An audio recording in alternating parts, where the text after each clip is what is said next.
It's 6 p.m. in the East, and we're just minutes away from getting the results for the Maine caucuses. Ron Paul is hoping for his first win of this primary season, and Mitt Romney is looking to win back some momentum after his 3 losses on Tuesday. We are expecting the results from Maine in about 15 minutes. Right now, we're joined by Mike Tippings of the Maine People's Alliance. Mike, thanks so much for joining us tonight. Really appreciate it. Thanks for having me, Chris. Mike, the politics in Maine have been quite contested and heated of late. You have a new Republican governor, relatively new Republican governor. You've had some contentious ballot initiatives. What is the political story, the political atmosphere of Maine been like over the last, say, year or so as we head into this election season?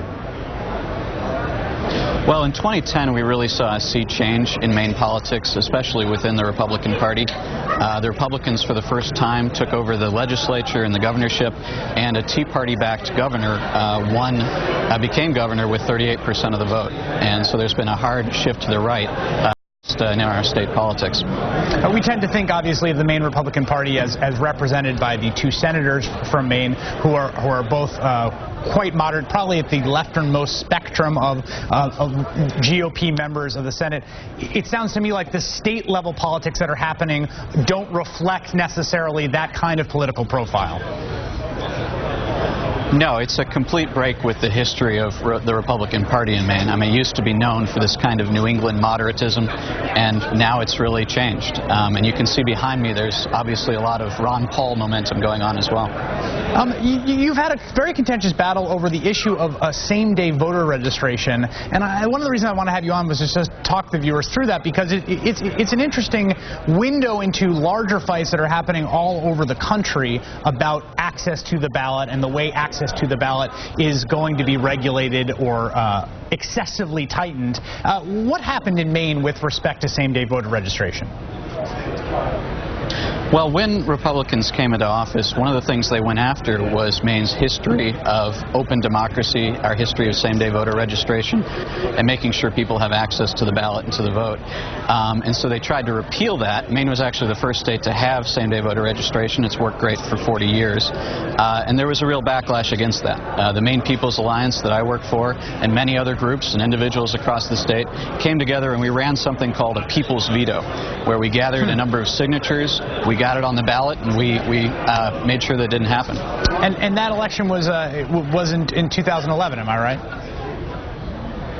That's right. It was in November, and we had to gather 70,000 signatures in the space of about a month to put the law on hold. And that kind of grassroots effort had never been done that quickly before.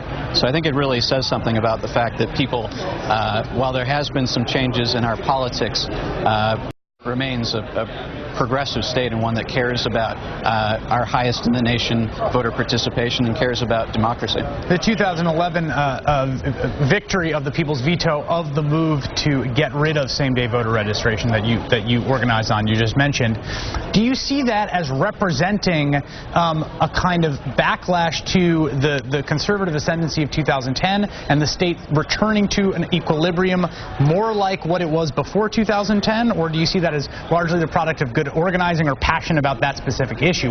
Where is the state right now in that kind of oscillating spectrum as we head into 2012? Well, I think we're kind of headed towards something new here.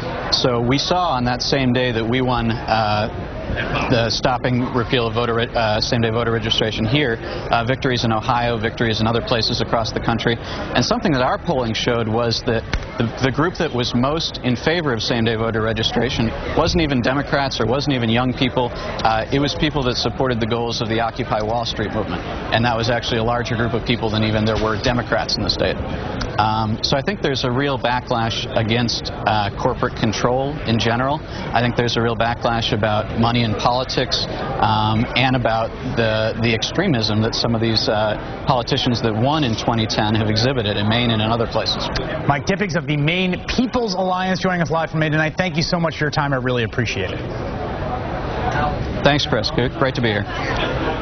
A little check-in from Maine, where we will be hearing results from the Maine Republican caucus in just a little bit. I'm joined now back with my panel, Maria Teresa Kumar, Steve Kornacki, Melissa Harris-Perry, and Michael Brennan Doherty. The reason I wanted to have Mike on was because one of the things that I think is going to play a role in this election season is the state-level election, the state-level politics, particularly in the context of the Republican state-level victory, the legislative agenda that those victories led to, and both the organizing and popular sentiment that came as a backlash to that. Scott Walker, I think, in Wisconsin being the most iconic, but obviously we have similar situations in Ohio, and there's now a very contentious fight in Indiana.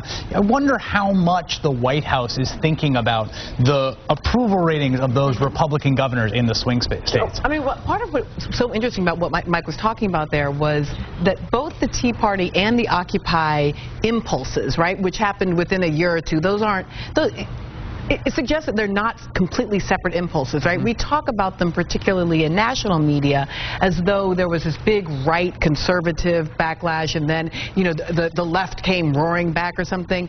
But it feels to me, particularly when you talk to somebody like Mike Tipping there on the ground in Maine, like it's more of about a discontent in general that either had a more conservative or a more progressive valence, but it's much more about discontent. And so while the White House might be worried about public opinion polls, I think what both parties are going to be concerned about here is turnout.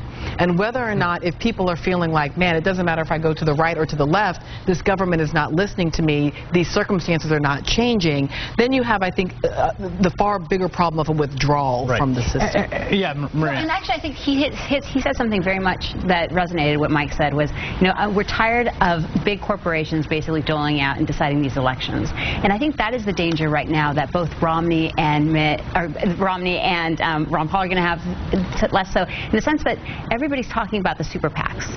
And the super PACs, all of a sudden, you know, it's the very first time in our election history where someone can dole in as much money into a candidate without having their fingerprints on it.